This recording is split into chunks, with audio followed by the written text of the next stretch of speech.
Well, good morning, good afternoon, good evening, everyone. Thank you so much for joining the latest in our XDS webinar series. My name is Chris Wren. I'm the chair of the XDS Advisory Committee and head of XDI events at EA. A number of you have probably attended our XDS events over the years. For those of you who haven't, I'll mention briefly that XDS is the only international event focused on external development for video games with the support of our fantastic advisory committee. I really do appreciate you guys joining today's webinar, as it's important for this community to keep connected as much as possible, to share knowledge, and that knowledge share really allows us all to survive and thrive during these somewhat challenging times.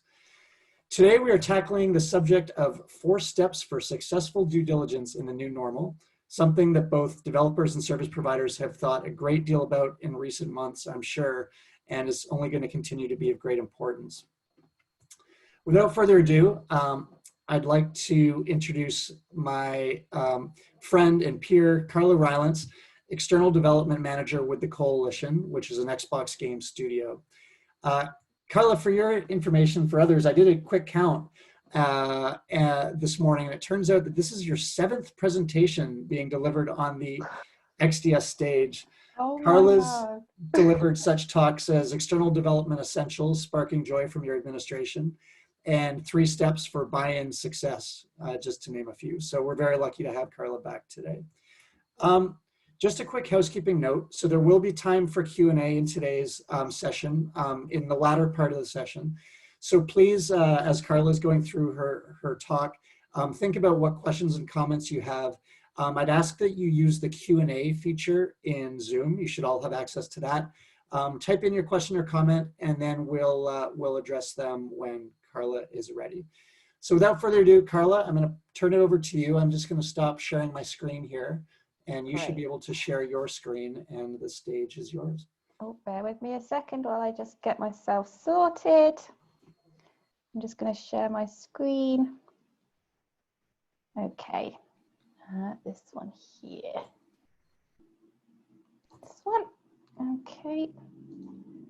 I'm just going to share that and then present. Can you see the screen okay here? Yes, you're good to go, Carla. Thank you. Okay, that's great. Thank you very much, Chris, for having me on this, and thanks everyone for joining. I really appreciate your time. This is 4 steps for due diligence in the new normal. Just to give you an idea of what we're going to cover today, we're going to go through some due diligence fundamentals that we use at the Coalition. I'm hoping that if you're a new face on this call, that you will find some great fundamentals that you can introduce into your processes. I hope that if you're a familiar face on this call, that you can find some great nuggets of information that you can take and use in your engagements. And I'd also love to hear if there's anything that you feel doesn't work with your processes that I'm going to talk through. Like, feel free to contact me. I'd love to chat more. And we're also going to have a little chat about how does COVID and work from home affect due diligence as well. So let's make a start. Just a quick overview of who I am. I'm Carla Rylance, External Development Manager at the Coalition, which is an Xbox game studio here in Vancouver, Canada. I'm originally from the UK. I'm an XDS Advisory Committee member, and I've spent the majority of the lockdown making a bunch of face masks with my sewing machine just up here. A lot of cooking, can't go out to restaurants, but I love food, and I've been doing a lot of working from home as well. So when it comes to the Coalition and external development, to make games like Gears 5, we rely a lot on our external partners to help us meet the capacity that we need to make these amazing games. We send a lot of different areas externally to our partners: characters, weapons, environments, full game modes, animation, a hell of a lot of different things. And without external partners, we wouldn't be able to make games like this. And when COVID started taking over and work from home started becoming the new normal, it started to make us think a little bit about how can we improve our processes with external development. So for those who might be new to this, I just want to give a little bit of an overview, like a dictionary definition of due diligence. So due diligence is a reasonable steps taken by a person in order to satisfy a legal requirement, especially when buying or selling something. For me at the Coalition, what this means for external development is satisfying the requirements of our leads, our producers, our IT teams, as well as our finance and legal teams, to ensure that our engagements will be successful and secure, and also to evaluate any risk and work out how we can mitigate risk ahead of time as well. We do have a poll that we're going to put forwards right now just to get a bit of an idea of who's on the call. Would you be able to share that, Chris? Okay, I'm sharing right now. Okay, great. We have a question for developers and publishers, and we have a question for service providers. So if you're a developer or publisher, are you responsible for conducting due diligence of new external partners at your studio? Oh, it looks like, I don't know if this is the same for everyone else. I can only give an answer. I have to give an answer on 2 questions rather than 1, but I'm not sure how that'll work. If you're a service provider, are you responsible for overseeing the success of due diligence phase with developers or publishers? So I'm not quite sure what to do here, Chris, but I'm just going to put yes for both. So if you could submit your answers, and then we'll take a look at the end. We'll give it a few seconds just to get everyone to answer the questions.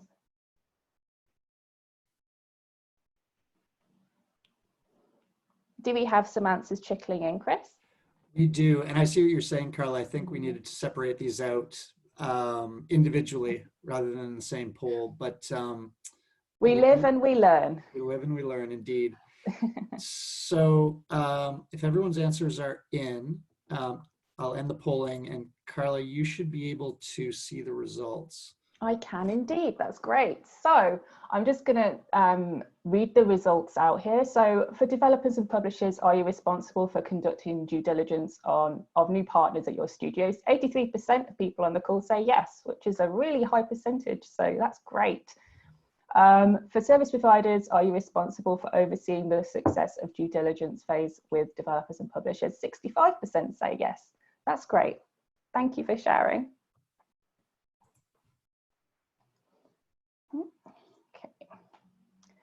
And something that I just want to mention here, that for me, due diligence during working from home isn't necessarily going to be an easy process, but I think by putting the right processes in place, we can help to mitigate potential risk. And there's some of the processes that we're going to go through today. So why is external development due diligence more challenging whilst working from home? We might be wondering. For me, we have no ability to visit a studio to assess things like on-site security, office environment, or things like team bonding. I've noticed that during working from home, everyone's time is super precious. There's a lot more meetings to attend virtually, which can make it difficult to spare time for due diligence. Morale on teams can also go through peaks and troughs, which can affect people's enthusiasm, let's say, for sourcing new partners. There are also some technical challenges which can come up with working from home, such as internet connectivity and workstation setup. And of course, many areas will be assessed on faith when you're working with external partners to see if they're a good fit for your project. So how do we know what they say with their work from home setup is true? We don't, but we can put some process in place to help mitigate that risk. So I wanted to just go through some of the latest data from the XDS Special Report surrounding COVID, which was released recently to help highlight the importance of preparing for due diligence whilst working from home. So The data was collected from over 300 professionals, including developers, publishers and service providers, during the dates of 24th of March and 31st of March 2020. And it reflects around a 9 to 10 week period since the outbreak began in early February. And this is the top steps developers and publishers have taken to mitigate production delays. And it's great to see that over 45% of developers and publishers have implemented a work from home policy already, which already puts them in a great position to select a diverse pool of candidates when it comes to due diligence for new engagements. Some of the top steps that service providers have taken to mitigate delays in client projects, the top thing that service providers have put in place is allowing staff to work from home, which is great. Over 90% of the studios that responded have put this in place. So that it's great that these procedures are being put in place so that when it finally comes around to doing due diligence with these external partners, it means that they've already had some experience working from home, know all the problems, and have already helped to mitigate some of that risk.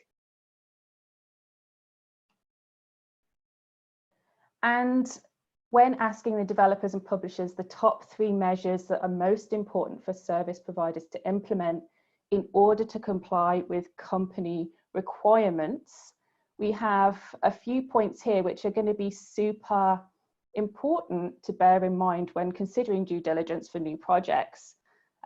These are all areas to delve deeper into in your investigations when going through your due diligence phases. So for example, IP and data security, these are the things that you can start to delve further into. How's their communication? How do they communicate? How often do they communicate? How high is their bandwidth? Can they meet your bandwidth expectations to help you with your, say, integrated pipeline? Do you need to take a look at legal agreements before they're sent out, before you start onboarding people to revise those to help with working from home? How are their employees health-wise with regards to their work and life balance? And you can also start to assess whether they can deliver on time with work from home restrictions as well during a due diligence phase.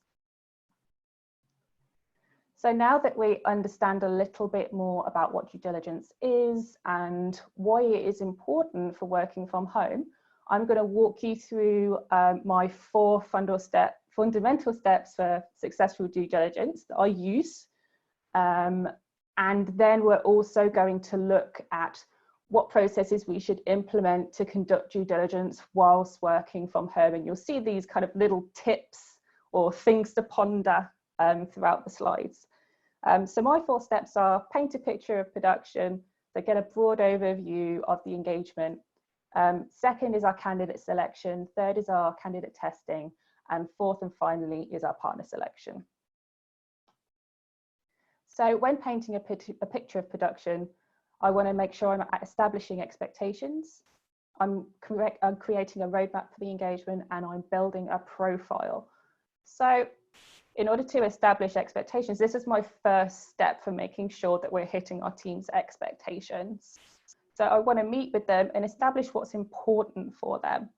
So I have a few questions that I like to ask to get a broad view of what they're expecting. First of all, I just want to get a short overview of what they need. Put in a nutshell exactly what you want. Next is the areas they want to cover. Do they want it to be single discipline or multidiscipline? What does a ramp look like? So when do you need the engagement to start? When do you need it to end? Do you know the head count that you need? Or do you just know the scope? What does good look like? So when would you say that external partner is doing a good job or a bad job? Who are going to be the contacts for the engagement on the studio side? Who do we need to keep in the loop throughout the process? Do we know what we want the external structure to look like in order to make the engagement successful? For example, do we need art directors? Do we need tech artists? Do we need IT leads? Are there any must and must not haves to make the engagement successful? Is the location important? Do you need someone in the same time zone, or is it better to have someone who has a few hours difference? Control. How much control do you want to have over the engagement? Do you want to have very, very close control, or do you want the external partner to have most of the control throughout the engagement? You can also start at this point to have a think about what a test might look like. Also discuss the level of integration. Do you not need your partner to be integrated into your pipeline, or do you pretty much need them to be set up the same way you are? And of course, budget. Is the engagement within budget? Do you have budget? If so, how much? Now, in terms for working from home, things to ponder. It may be useful at this point to start setting expectations for ambitious projects. If your team want to delve into a very ambitious project, maybe like level building, where you have a lot of different disciplines, you need to be fully integrated. The partners need to be able to test the levels. They need to be able to pull the build. Internet bandwidths at home do often differ from person to person. So it's best to kind of set expectations early on and consider flexible work options. Also, be very sensitive to people's time whilst working from home, because I've said earlier, everyone's time is super precious. So when arranging to meet with your team, make sure you have an agenda, make sure they know exactly what you're going to cover so they can come prepared. And second of all, I like to keep the meeting small. So keep it to leads and subject matter experts. That way you're going to get to the meat of the establishing expectations quicker, and everything is going to be much more focused. You don't need to have every single person that's going to be involved in the engagement at this stage. So secondly, I like to go on to road mapping the engagement. This is where I can just start to plan what events need to happen during the months of and months prior to the engagement. So this just helps me plan, because sometimes it can be a little bit, oh God, where do I start? But this tends to really help me. So I start to plan out headcount throughout the months that they need to start and need to end, with a gentle ramp up and ramp down, and then start to plot in some milestones from there. So then I can start to plot in, when do we need to start testing? When do we need to start onboarding? For example, like pipeline setup, contracts, account creation. When do we need to pilot? So when do we need to have really close guidance in the early days of the engagement? When do we need to train people? And of course, offboarding as well. All of this information is super useful for your leads and subject matter experts, whether they be like an art lead or a technical lead, a producer or an IT lead. They're going to want to know all of these things so they can prepare their capacity. When it comes to your work from home tips, for roadmaps here, it might be useful to provide alternate scenarios and not just provide one milestone plan here. For example, do you want to show a roadmap where you have a slower ramp up so you can more closely assess how people are settling into working from home? Or do you want to provide a scenario, say if the team that you've chosen to move forwards with into an engagement, they can't quite work from home the way you expect, so you have to switch to another team. These are the kind of things that your team are going to want to know and plan around. And it's also worth taking capacity into consideration at this stage as well. It might be, depending on the external team, that if they're working from home, they might not be able to meet your capacity expectations. So you might need to drop that capacity down just a little bit and see if that affects your scope, and see if you need to alter headcount from there.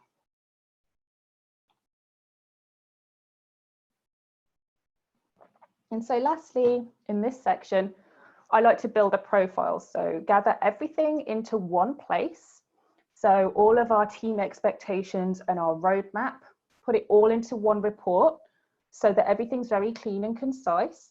And then you can use this as a central point for your team to take a look at it again, make sure everything's correct, and then you have consensus. In terms of working from home, a little tip here, This is where I would start to add documentation for work from home guidelines and pipeline and infrastructure guidelines. That way the internal team can see exactly what the external teams are going to need to have and go through, so they kind of start to understand what's going to be involved in onboarding. And as well, this profile is going to be shared with potential external partners, so they can understand from the very start what is important and what our expectations are. And some examples of our guidelines, these are very kind of diet versions of our guidelines, but in the work from home section, we have a strong preference for remote desktop. In terms of physical security, we need a private physical location, a lockable location with alarm systems if possible, must immediately report any stolen equipment, workstation and network security, make sure there's BitLockers, operating systems with antivirus, workstations with usernames and passwords, and VPN and two-factor authentication as well. And when it comes to pipeline and infrastructure, basically what the partner needs to be able to run our pipeline successfully, especially if it's integrated, we ask things like need to have certain Windows versions, you need to have a certain amount of security, what we do to prevent leaks, what the laptop requirements are, what internet bandwidth you need, your IT staff knowledge, software licenses, and hardware suggestions. There's some of the things we like to cover. So we're going into the next stage now, but I just want to ask Chris quickly if there's any questions we can answer yet. No questions thus far, but I definitely encourage people, if you have questions, comments, enter them in the Q&A and we would love to address those. Yeah, please do. I'll make some time at each of these kind of break slides. If you want to ask a question, I can jump in. So next we move on to candidate selection, with time to narrow down who we think could be good for the engagement based on the expectations that have been provided from your team. So first of all, consolidating candidates. So we want to select a pool of candidates who have the best fit for the profile you have built with your team. At the Coalition, we're very lucky. We have a central external development team who have a great portfolio of external partners that they can recommend and help pull together for us, which is very useful. If you don't have that, you can always talk to people at the company you're working with, see if they have any recommendations. Other examples would be XDS events. You can meet some great external partners, as well as in the XDS Insights report for 2020, there is an index of external partners there as well, which is very useful. And then it's time to assess areas in partner due diligence. So now we have our expectations. We start to contact the external partners that we have in our portfolio and start to assess whether they could be a good fit. And based on some of the questions we ask, we can start to deduce that. So some of the areas of assessment in partner due diligence will include a company background. Say, for example, what year did they start? What are their primary and secondary services? A company overview, things like locations, number of employees, that kind of thing. Rate cards, so do they have different rates for different services? Do they have different rates for leads? Stats, things like notable clients, key deliverables. Direct competition. Are there any companies out there that are direct competition with the external partner? Strategic fit, things like overall impressions, company culture, management structure, security review, and things like password management, third-party collaboration, disaster recovery, things like that. And SWOT analysis as well, which is basically like strengths, weaknesses, opportunities, and threats. These are all the things that I will all the information I'll collect to help narrow down which partners would be useful. And what's also quite handy, if we look back at the top measures service providers need to be compliant whilst working from home. These are really useful to start delving into with each partner as well. So what is their IP and data security setup? How is their communication whilst working from home? These are the questions you can all start asking to help deduce whether they'd be a good fit for working from home. And now we can start to highlight and select our candidates. Basically, I'm going to pull together all the candidates that I think could be a good fit. And I basically want to put everything into one place so our team can do a really good comparison. As you can see, I've got some very reputable houses for external art up here. And basically, I want to start highlighting some of the information that's important for our team to know to help them make the correct decision on who they want to move forwards with to testing. So it could be things like their art direction. Do they have a good art direction department? Do they have, can they work well with integrated pipelines? I'm also going to put a SWOT analysis in there as well to highlight some of the threats or the strengths of the companies. Something to bear in mind here with regards to working from home, test a wide selection of candidates to help mitigate any risk.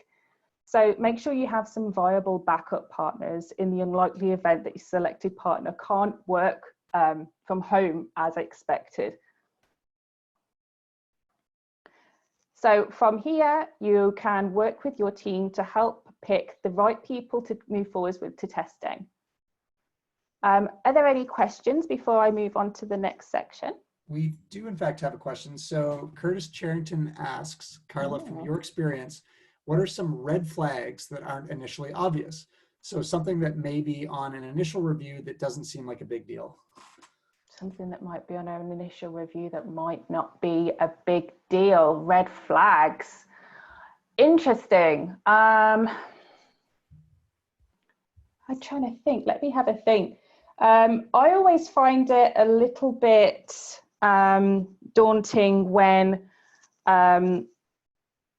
if we send like a test through to an external partner and there aren't many questions that come back or any worries or concerns that are brought up. If it's just like, oh, okay, we've received the test and everything is absolutely fine and we're just going to move forwards with it. I mean, our teams are great, but sometimes we miss things.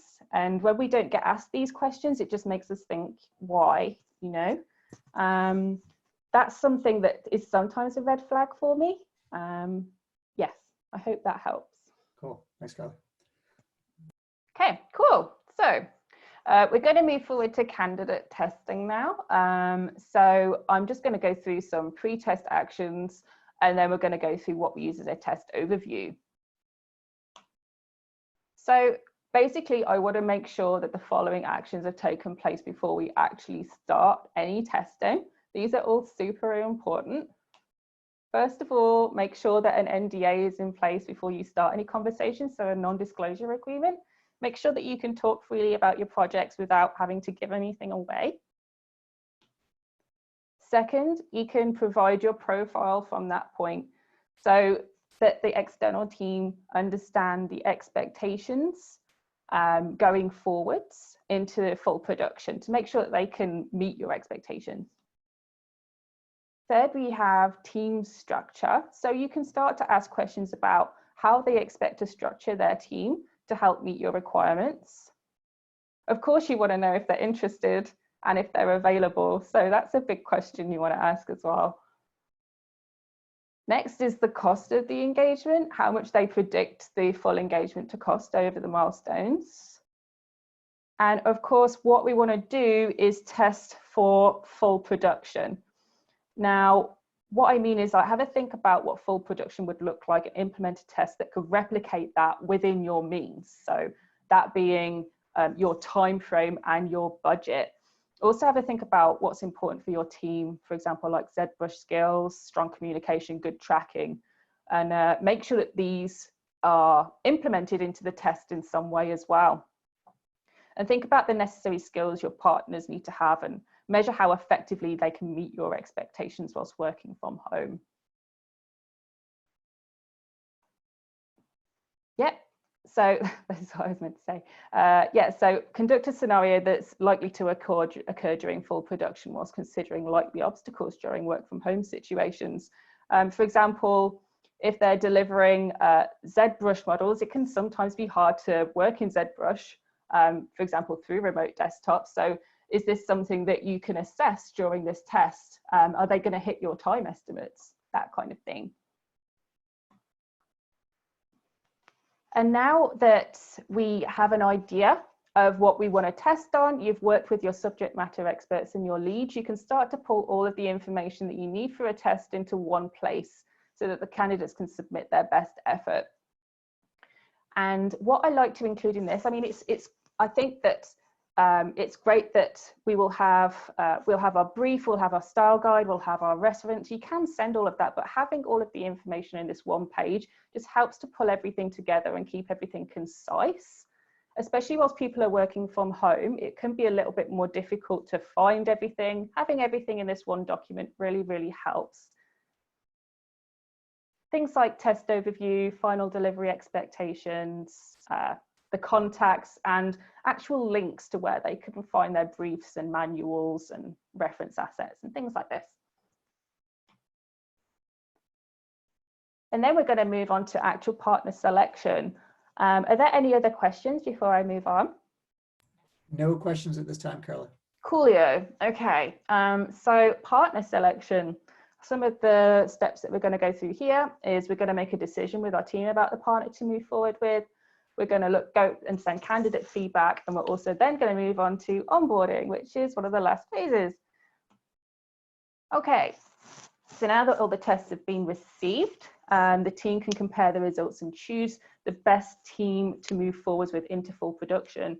And then you can start to inform the successful team with the good news about the engagement. So we're going to sit with the team, go through all of the tests, and make a decision based on key evaluations. So again, I've got all of the teams that we've tested here, and I've also got some of the key points that are most important for our team so that they can measure against those, like art direction could be one, technical direction, estimates, communication, and we can start to gather feedback based on each of those things.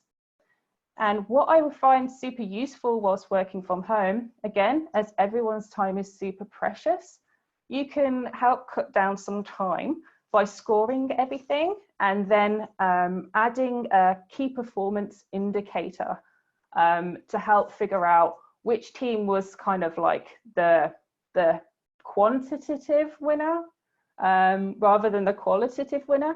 And that will just help to steer your conversations in the right direction, start to answer questions. And yeah, I just find it a really useful tool. And it will just help save some time and steer conversations in the right direction whilst you're working from home. This one doesn't have any work from home points, but I think it's really, really useful to implement. And that's your candidate feedback. So for anyone that you are not moving forward with, make sure you give them feedback and it's constructive and amicable. Make sure you thank them for their hard work. And also include the team's notes and their scores as well.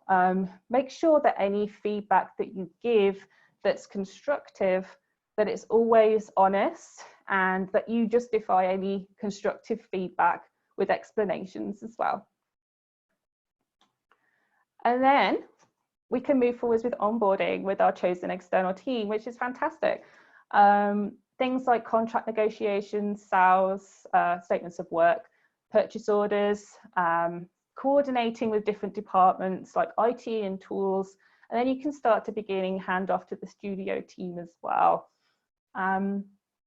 What I find to be risk mitigation during onboarding is making sure that we keep the first contract short. So during that pilot period where we keep a close eye on things, just making sure that if your external partners are working from home, that they're working to your expectations, because you don't want to be in a position where you've got a very long contract that's difficult to get out of. If things aren't working the way you need it to, you can always extend that pilot period if you want to, and extend that short contract a little bit to help give a little bit more breathing room and start to assess a little bit more.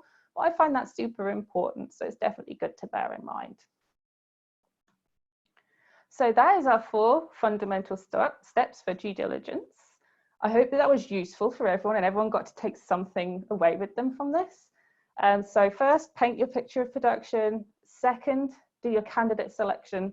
Third, do your candidate testing. And fourth, do your partner selection. And we also have all of the work from home tips at the end here. Set expectations, be sensitive to people's time, provide alternate scenarios, take capacity into consideration, document your guidelines, consider the top measures for service provider compliancy, test a wide range of candidates, test candidates on how they could work from home, make informed decisions using KPIs, and keep your first contract short. And I'm hoping to make this presentation available at the end, so you can feel free to go in and use these tips or use the guidelines as a base if you feel like you'd like to. Thank you very much. That's me, and I really appreciate your time. Excellent. Thank you so much, Carla. I can hear You're the round of welcome. applause coming virtually from everyone. Thank you. So questions are starting to roll in. Again, if you guys have questions, comments, please enter them in the Q&A panel and we'll go through them. Wow, okay, everyone was holding off, Carla, till the end, so here we go. So Cassie O'Connor asks, how much time do you set aside to create these documents in your day? So in terms of the documents, the work from home documents and the pipeline and infrastructure documents, I work a lot with our leads and our subject matter experts to make sure that we're pulling all of the information that we need into one place. So that's quite a collaborative effort. I don't think I could do that by myself. There's so many things that need to be considered from so many talented people in the studio.